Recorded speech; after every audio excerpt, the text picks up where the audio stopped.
You are watching KAVU 25, News Now at 6. Good evening and thank you for joining us. I'm Adam Seibel. Victoria Crime Stoppers is seeking information regarding the location of a Lauren Gaskin. Gaskin has an outstanding warrant for a probation violation, and the original offense is a robbery. The warrant was issued April 5th, 2022. She's 34 years old, 5'5", and 170 pounds, with brown hair and brown eyes. Victoria Crime Stopper says that fugitives may be armed and you should never attempt to apprehend them yourself. Gaskin is still wanted as of right now. If you have any information about the whereabouts of Miss Lauren Gaskin, please call Victoria Crime Stoppers at 361-572-4200. You can also come to crossroadstoday.com for more information about that, and all tips are anonymous, and if you give information that leads to arrest or charges being filed, you could receive a cash reward. 6 people were injured following a shooting at a party in El Paso last night. According to the El Paso Police Department, the shooting happened around 9:45 p.m. near the El Paso Country Club. Witnesses say it was a high school party. Officials say none of the injuries are considered to be life-threatening. Police originally said 8 people were injured, but since revised that number to 6. They say that it's possible that some people have refused to be taken to the hospital, and at this time, no one's in custody. A man's been arrested and is facing charges following an hours-long standoff at a Toyota plant in San Antonio today. Police say the incident began around 5:30 a.m. this morning when the man threatened a guard with a lock blade knife and proceeded to barricade himself inside the guard shack. Police say he had also taken the guard's cell phone. The SWAT team arrived and ended up deploying tear gas after nearly 4 hours of negotiations. Police were able to arrest the man and say he will be charged with aggravated robbery, criminal trespass, and criminal mischief. Police say no hostages were reported in the incident, and a spokesperson with Toyota says they are cooperating with the investigation. Police in San Antonio say a man shot and killed 2 people at an ATM. According to the police, the man believed they were trying to rob him. The police believe the incident is part of a growing trend across the country known as jugging. Crime scene tape surrounds a drive-through portion of a Chase Bank off I-35 in Southwest Military. Evidence markers scattered through the parking lot, and a car was left with a cluster of bullet holes while another car looked like it was driving away and just made it out of the parking lot before coming to a stop in the grass. Individual was withdrawing money from the ATM. 2 suspects approach him, try to rob him. He shoots at them, kills both. San Antonio Police Chief William McManus tells us all 3 people involved were in their 20s, but he wasn't sure if the robbery suspects had any weapons on them at the time of the shooting. He had this message for residents in the area. There's no continuing danger to anyone in the area. It was a robbery that didn't go well. But when asked about the crime that is alleged, people robbing someone as they pull out money, also known as jugging. It's been a trend throughout the country right now, and we believe at this point, again, this could change, that this was a jugging incident. As for the man taking out the money of the ATM who killed the 2 alleged robbers, police are questioning him. However, they say at this time they don't think he'll face any charges. All right, we're going to go ahead and check in with First Warn Storm Team meteorologist Trey Mining to see what the rest of your weekend will look like. Trey, it's great to have you here. I almost thought it was 5 a.m. because I normally work with you on sunrise, but here we go. It's luckily not a.m. p.m., but it sure feels hot out there. I tell you what, I had to look at my watch and say, is this the sunrise or is this the evening? I didn't know, because, well, it's good to see you here in the p.m. hours here at Adam Seibel. All right, temperature is 94 hot degrees. Feel like 105 on the outside, currently heat index value, 10-mile visibilities. Definitely on the hot side with beautiful sunshine to enjoy, but it gives us hot temperatures. Looks like the rain we had today, a few areas got some rainfall today. That's out of the picture, and the heat is on. We'll give the details on that later on this hour in the full forecast. Back to you. All right, thanks, Trey. The owner of a Texas canoe and kayaking company filed a lawsuit on Friday seeking to stop the installation of marine floating barrier on the Rio Grande, claiming Governor Greg Abbott has no right to regulate the border. The lawsuit was filed on the same day that Texas started deploying those buoys, the ones you see right there. It's for a barrier in an attempt to deter migrant crossings on the river along the U.S.-Mexico border. The suit lists the state of Texas and Abbott, as well as the Texas Department of Public Safety and the Texas National Guard Abbott, a longtime critic of the Biden administration's border policies, announced the plan to install the 1,000-foot floating barrier last month. The lawsuit alleges the buoys will prevent EPIs and Fuentes, the company's owners and operator, from conducting tours and canoe and kayak sessions in the border town Eagle Pass, causing, quote, imminent and irreparable harm to their business. So this brings us to your viewer poll tonight. Do you support the floating barriers on the Rio Grande to curb border crossings? Looks like 76% do support those and 24% say no. Thank you for voting. Come to crossroadstoday.com/vote to participate. Victoria will be featured on a series called YOLO Texas TV. You only live once, Texas. So you can watch YOLO on KAVU Saturday late night 3:30 a.m. and if you're up early tomorrow, Sunday morning 5:30 a.m. YOLO TV Texas is a 30-minute travel and lifestyle television show airing 38+ times across Texas every 52 weeks a year, highlighting topics of interest to Texans. You can join the YOLO Texas team each week as they visit the sights and sounds, events, fairs, festivals, unique cities and towns, restaurants, museums, attractions, and seasonal happenings at any given time of the year across Texas. So if you can't make that early time, you can also catch the episode on their YouTube channel, YOLO TX TV. Forest Street will close between Bridge and Main Streets beginning around 6 p.m. July 10th so that the De Leon Plaza expansion project can begin.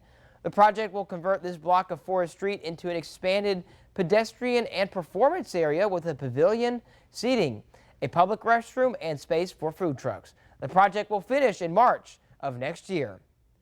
Pack the Bus registration is underway for children in need of school supplies. You can register to receive supplies online on the Faith Family Church website at myfcc.com/packthebus. Supplies will also be given Saturday, August 5th at the Faith Family location on Mockingbird. For questions about registration, you can stop by Faith Family Church Monday through Thursday, 9 a.m. to noon, or contact Stephanie Caningo at 361-573-2484.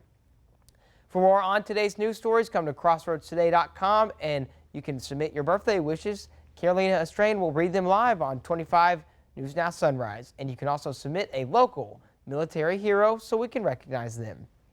And you can also subscribe to our YouTube channel, Crossroads Today. You can hit that like button and click the notification bell. Stay with us. Coming up on 25 News Now at 6. U.S. authorities have arrested a California man accused of killing sex workers in Tijuana, Mexico. A few rain showers in the area this afternoon, all moving to the east with the tropical moisture headed toward Louisiana. Then high pressure builds in from the west, assures us the heat will stay on and keep on keeping on. We'll give the details on that coming up in the full forecast. Fentanyl crisis, unmasking the deadly wave. Join 25 News Now weekend anchor Adam Seibel for a 25 News Now Extra, Thursday, July 13th at 10 p.m. We focus on the alarming rise of the deadly drug fentanyl. What you know about fentanyl is probably maybe 10% of the reality. Fentanyl is easy to make and cheap to get, and it has flooded communities across the United States, leaving a trail of devastation in its wake. Don't miss this eye-opening extra that could save lives.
As the war in Ukraine enters its 500th day, a controversial decision by President Biden to send cluster munitions to Ukraine. But the Pentagon says Ukraine needs these munitions to continue the counteroffensive against Russian troops. On Friday, Ukraine's 3rd Assault Brigade released this footage showing its soldiers storming Russian positions during fighting near Bakhmut. Ukraine says its troops have advanced by more than a kilometre near the eastern city in the past day of fighting against Russian forces. As Ukrainian troops continue to mount their counter-offensive against Russia, the White House has promised to supply Ukraine with cluster munitions, a controversial move. The Pentagon says Ukraine is running low on artillery shells and needs the munitions. We recognize that cluster munitions create a risk of civilian harm, but there is also a massive risk of civilian harm if Russian troops and tanks roll over Ukrainian positions and take more Ukrainian territory. Russian officials have responded, calling this decision a sign of desperation, which they say endangers civilians and risks escalation. These cluster munitions can be launched by an artillery shell, rocket or drone, and they explode mid-flight and then rain down smaller bombs across a wide area. That can cause massive damage, and bomblets that don't explode create minefields on the ground, which pose a significant risk to civilians, especially children. The US had previously condemned the use of these munitions by Russia, but the White House says they believe it's different for Ukraine to use these weapons defensively in order to protect their own people on their own soil. They said Ukraine has given written assurances they'll not use them in civilian areas and will do extensive demining after the war ends. The United Nations estimates more than 9,000 civilians have died since the beginning of this war, among them more than 500 children. That's more than one child for every day of this war so far, and the true numbers are likely higher. James Longman, ABC News in Lviv, Ukraine. U.S. authorities have arrested a California man accused of killing sex workers in Tijuana, Mexico. Mexican authorities charged Los Angeles County resident Bryant Rivera with the killing of 3 sex workers last year. The Baja California Attorney General's office released a statement stating Rivera is allegedly responsible for at least 3 femicides in the popular tourist destination between September 2021 to February 2022. The term femicide is a term Mexican authorities use to describe the outbreak of violence against women because of their gender and is considered a hate crime in Mexico. In the criminal complaint unsealed Thursday, Rivera is expected to be extradited. Baja District Attorney Ricardo Caprillo is confident Rivera will face the murder charges in Mexico. Rivera is facing up to 65 years in prison for each victim. The extreme heat is bearing down on millions of Americans in a dangerous and prolonged heat wave, and those scorching temperatures also leading to a severe weather threat for some 50 million Americans. This morning, dangerous heat beating down across the Southwest. 15 million Americans under heat alerts. On Friday, Earth hitting its hottest temperature ever. The 4th day in a row, the planet hit a record with no sign of backing off. In the Southwest, the scorching heat unrelenting, with more record-breaking temperatures expected in the week ahead. Phoenix in the triple digits, the pavement reaching nearly 150 degrees. In California's Death Valley, a 65-year-old man dying in his car when temperatures there hit 126 degrees. The searing heat stretching to Florida, where ABC's Victor Oquendo got a look at tools firefighters use in the dangerous heat. The City of Miami Fire Department has a number of tools at their disposal when fighting a large fire under a heat advisory. This is their rehab truck. It's loaded up with coolers and fans and tents. And if that's not enough, this bus can be converted into a cooling station. The heat also hitting farmers hard as temperatures soar towards the triple digits. We start early in the morning and try to beat the heat. We'll try to be done out of the fields by noon at the latest. We want to invite you to experience our new digital streaming service, Crossroads Today Plus. You can find it on your connected TV through Amazon Fire TV, Roku, Apple, Android, and on your cell phone. Just search Crossroads Today Plus. And definitely the heat is on. Our high today was 95 degrees, low 77 degrees. Above normal on both counts for average. 110 on this date back in 1939, nowhere near that except for the heat index value. Rainfall, we're still under that. Any more rain headed our way? We'll try to answer that coming up after the break.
Let's take a look at the temperatures. Hot temperatures, no doubt about it. Currently in the mid-90s, 94 degrees in Victoria, 80s along the coast with a little bit of sea breeze down there, but no matter where you go, we're dealing with the heat.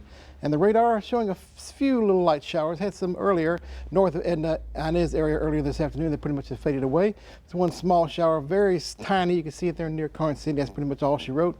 Mostly dry on the outside currently. With high pressure ridging in, we're going to keep those temperatures on the hot side and the conditions on the dry side for the time being. And temperatures currently will be the 80s, of course, by this afternoon and this evening. And then in the overnight tonight, once again in the 70s, they're 80 degrees. And then by 2 o'clock on your Sunday, here we go once again, 94 degrees predicted, 95 or so. Maybe triple digits. That's air temperature now. They're in Carson City, Beeville area. It's very hot out in the western parts of the Crossroads area. 95 degrees in Victoria. And then by 10 o'clock in the evening, of course, 81 degrees. We pretty much repeat the same process as we go toward your Monday into the rest of next week as high pressure builds on in, pushes all the moisture away, then gives us hot temperatures to stay for the time being. Looking at the high pressure ridge currently to our west, easing its way further to the east with time, as you see there, slowly but surely. And that'll be pretty much on top of our area here, coming up for the majority of the week next week, keeping the rain out of forecast, going up and over the high pressure ridge and giving us hot temperatures, of course. And look at the drought monitor. We're still on the dry side, had a little bit of rainfall over the last couple of days, but not really enough to do any consequence around here, keeping on the dry side for the time being. And with the no rain in sight, looks like the drought monitor will continue to build across our area here, so we do need the rainfall. Unfortunately, not really seeing anything anytime soon around here. And taking a look at the tropics, well, got the big view here. Here's Texas over here for a frame of reference. And the Gulf of Mexico, Caribbean Sea, Atlantic Ocean has some areas of disturbed weather, but not anything tropical in nature, all the way down to the African coast. You see right there off the Lesser Antilles. A few light showers there near Puerto Rico. Nothing organized at all, keeping it on the quiet side for the time being in the tropics. We'll keep watching, of course, as we get closer into the primetime hurricane season, which will be in August and September, of course. And take a look at your day planner. This is coming up for Port Lavaca for 6 o'clock in the morning tomorrow morning, 82 degrees. Maybe a little bit of patchy fog out there. 12 noon above 90, 90 by noon. Sunny skies at 4 o'clock, in the 90s, of course, by then. And then by 8 o'clock in the evening, once again in the upper 80s or so. And Cuero, pretty much the same, near 80 degrees by the time you wake up early in the morning time on 6 a.m. Sunny skies by 12 noon, above 90 degrees by noon time. Sunny skies 4 o'clock to 8 o'clock in the afternoon with highs in the 90s, of course. Our extended forecast, rain out of the forecast and the sun in right on through the next several days down the road as high pressure pretty much plants itself over South Texas. Highs in the 90s, of course. Lows near 80 degrees. No rain in our forecast. Heat index value approaching 110 in the afternoon time. So be prepared for that and take all your precautions. Drink plenty of water, find some shade, and be safe out there. And take a look at this, if you will. This is the QR code. What you need to do is get your smartphone, scan the code that you see right there. They'll take you to a web page. You can download the Crossroads Today app and sign up for email alerts, news, weather, and sports, all at your fingertips. Very handy, convenient, and it's free of charge. We got Zach in the house with sports. Trey, thank you. The Generals gave up the lead in the 9th, but did they extend their winning streak? I'll have that coming up here in sports.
Well, the Generals hosting the Acadiana Cane Cutters last night, trying to extend its winning streak to 10 games, trying to hang on to a 1-run lead late, but a hit by the pitch with the bases loaded in the top of the 7th inning ties the game at 6 apiece. Bottom half of the inning, Generals getting extra aggressive. A pass ball scoots away, and he slides in just ahead of the tag to grab the lead right back. But in the 9th inning, Acadiana with the tying runner on third. The squeeze play works to perfection. We are tied. But in the bottom of the 9th, winning run on third, Acadiana can't make the play, and the Generals walk off at Riverside. Winning streak now sits at 10 games. Afterwards, we caught up with the winning pitcher for his thoughts on the winning streak and what has helped this team have so much success. It's nice to have it in the back of your head, but for the most part, I mean, we kind of try not to think about it and just go have fun and play our game. I definitely think it has to do with us gelling better as a team. In the beginning, I mean, it's hard to hang out with new guys and create a culture as a new team in the very beginning, not knowing anybody and know how everybody plays. But now that as the years gone on, we're definitely more comfortable with each other, and it's just, I mean, it's paying off for us. His adorable puppy out there took part in the post-game celebrations. Hopefully they have much more to celebrate tomorrow. They have an away game against the Bombers. The good times not rolling, though, for the Houston Astros over the last few days. They dropped the first 2 games of its series, with Seattle losing last night 10-1. The Mariners put up 9 runs in the 4th inning. Hunter Brown on the night, only able to go 3 innings while giving up 5 earned runs. And the Rangers won last night, making that AL West lead 3 games for Texas. But today, the Rangers in Washington getting absolutely drilled. The Nationals opened up their first inning with a 4 spot and tacked on 3 more in the 2nd inning. By the end of the 3rd, it was 8-0 Nationals. There was a short rain delay. The Rangers able to score 2. Currently, it is 8-3 Nationals in the top of the 8th inning. For the 20th time in MLB history, we have a combined no-hitter. The Detroit Tigers used 3 pitchers to throw its franchise's 9th no-no. They did it against the Toronto Blue Jays. The final out of the game was one of baseball's brightest young stars in Vlad Guerrero Jr. The Tigers did allow 3 base runners, all via the walk, including one to Cavan Biggio, who is the son of Astros legend Craig Biggio. Now, I've had a lot from the baseball diamond. Now let's go to the hardwood. All eyes on first overall pick Victor Wembanyama. At first glance, the stat sheet doesn't look like it belongs to someone who is projected to be one of the best prospects of all time. But he had a few big blocks, showed off the great passing ability, and at only 19 years old, clearly shows elite ability, including on defense. He had 5 blocked shots. And another Texas team, the Houston Rockets, also had their prospects that are projected to have incredible ceilings as well. 4th overall pick Amon Thompson showed out, but he's out for the rest of the Summer League with an ankle sprain. Adam, back to you. Thanks, Zach. Great footage of that dog on the diamond. Keep it here. Coming up, the Powerball and Mega Millions jackpots increase. Millions of dollars up for grabs.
Someone still has a chance to win big as both the Powerball jackpot and the Mega Millions jackpot winnings grow. The Powerball jackpot now up to $615 million, and the Mega Millions jackpot also increasing to $480 million ahead of its drawing on Tuesday. They say it's the 10th largest, and while the Mega Millions jackpot is the 14th largest prize in Mega Millions history, the last time the jackpot was hit in both the Powerball and Mega Millions drawings was in April. Wow, that's a lot of money up for grabs. I'll tell you what, a cool couple of million make you feel cool during this heat. I tell you what. Yeah. Woo, I'll tell you what, make a cool million come our way. 97 degrees for your day tomorrow, sunny skies. The lows near 80 degrees, no rain in the forecast coming up for the next several days. Heat is on, be careful out there. Heat index values approaching 110 at times. Lows near 80 degrees, so try your best to stay cool if you can. All right. Do you guys buy lottery tickets or? Every once in a while. Okay, so Zach says no. I have the worst luck of all time. Well, Never. maybe your luck will change. We hope Zach will give it a If they try. don't see me here tomorrow, they know that I hit the jackpot. That's it. That's how I know. All right. Thank you guys. And thank you all for joining us for 25 News Now at 6. And we hope you'll be back here tonight for 25 News Now at 10.